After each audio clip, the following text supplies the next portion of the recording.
جارێکی دیکە وەفدی حکوومەتی هەرێم بە سەرۆکایەتی قوبا تاڵەبانی جێگری سەرۆکی ئەنجومەنی وەزیران سەردانی بەغدای کردەوە بە ئامانجی گەیشتن بە ڕێکەوتنێک بۆ دەرباسکردنی هەرێمی کوردستان لەو خێرانە سەختە ئابووریەی تێکەوتووە.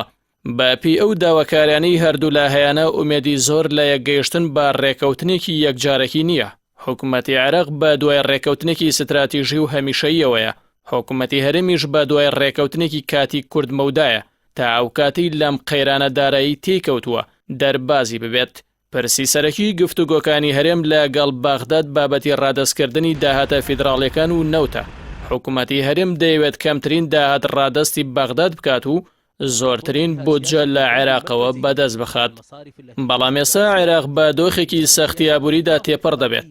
ئەوەندەی ئارەزووی ئەوە دەکات هەرێم وەک چۆن پێشتر نەوتی فرۆشتووە و داهاتی خۆی بۆ ئێستاش بە هەمان شێوە بەردەوام بێت.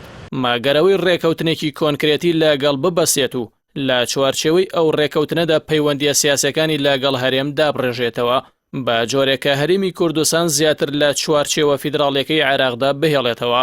سەردانەکەی ئەمجاری وەفدی حکوومەتی هەرێم بە دوای گەڕانەوەی نێچیرفان بارزانی سەرۆکی هەرێمدا دێت کە ئەنجامێکی ئەوتۆی لێ نەکەوتەوە. با پێی زانیاریەکان سەرۆکی هەرێم کە زیاتر دۆسی نەوتی لەدەستدایە و ئەو وەک ئەندازیاری هەناردەکردنی نەوت دەکەوێتە بەرچاو لە سەردانەکەیدا بۆ بەغدا. لەگەڵ بەرپرسانی عێراق باسی لە لێکەوتەکانی پرسی ڕادەستکردنی نەوتی هەرێم بە بەغدا کردووە.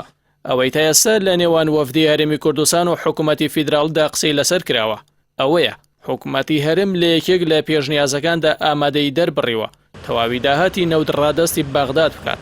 بەڵام پاش لێ دەرکردنی خەرجی بەرهەمهێنان و گواستنەوەی لەگەڵ ڕادەستکردنی بەشێک لە داهاتی خاڵە سنووریەکان و فڕۆکەخانەکان لە بەرامبەردا داوای 600 ملیار دینار لە بەغداد دەکات. حکوومەتی عێراقیش ئەم بڕەپارەیە بە زۆر دەزانێت. پرسی هەناردەکردنی نەوتی هەرێم لە تورکیا و واژۆکردنی ڕێکەوتنێکی 50 ساڵە لەگەڵ ئەنقەرە وای کردووە تورکیا دەزوەردان لە گفتوگۆکانی هەولێر و بەغدا بکات. لەلای حکوومەتی هەرێمەوە تورکیا مانگانە 30 ملیۆن دلار داهاتی لاکری گواستنەوەی نەوتی هەرێم دەست دەکەوێت. جگالەوە ئەو قەرزەی کە لە کابینەی پێشوودا بە حکوومەتی هەرێمی داوە مانگانە لە داهاتی نەوت وەری دەگرێتەوە بۆیە لەگەڵ ئەوەدا نییە هەرێم نەوت ڕادەستی بەغداد بکات. لەلای حکوومەتی عێراقەوە تورکیا سکاڵایەکی لە ساڵی 2014 و لە کابینەکەی حەیدەر عەبادیەوە لە سەرتۆمار کراوە. سکاڵاکە لە دژی تورکیا کۆتایی پێدێت. بەو پێی بێگەڕانەوە بۆ بەغدا ڕێگەی بە فرۆشتنی نەوتی عێراق داوە. ئەوەش بووەتە کێشە بۆ تورکیا.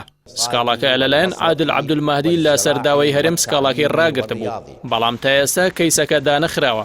ئەوە ژوای لە تورکیا کردووە بیر لە ڕێکەوتنێکی گشتگیر لەگەڵ عێراق بکاتەوە کە پرسی هەناردەی نەوت و شەڕی پەکەکە و ئاڵوگۆڕی بازرگانی لەخۆ بگرێت. سەردانەکەی ئەمجاری وەفدی حکوومەتی هەرێمیش ئەنجامێکی ئەوتۆی لێ ناکەوێتەوە. بەو پێی بەشێک لە چاودێران پێیان وایە گەرانجامێکی هەبوایە خودی مەسرور بارزانی سەرۆکی حکوومەت سەرۆکایەتی دەکرد. سەردانەکە لەلایەک بۆ کۆنتڕۆڵکردنی ڕایگشتی هەرێم و کەمکردنەوەی ئەو ناڕزایانەیە کە لەسەر بڕین و دابەشنەکردنی موچەی فەرمانبەران دروست دەبێت. لەلایەکی دیکە بۆ تۆمەتبارکردنی بەغدایە لەوەی کە نایەوێت لەگەڵ حکوومەتی هەرێم بگاتە ڕێگەوتن. هاوشێوەی ڕابردوو کە بەغدایان بە موفلیس ناودەبرد.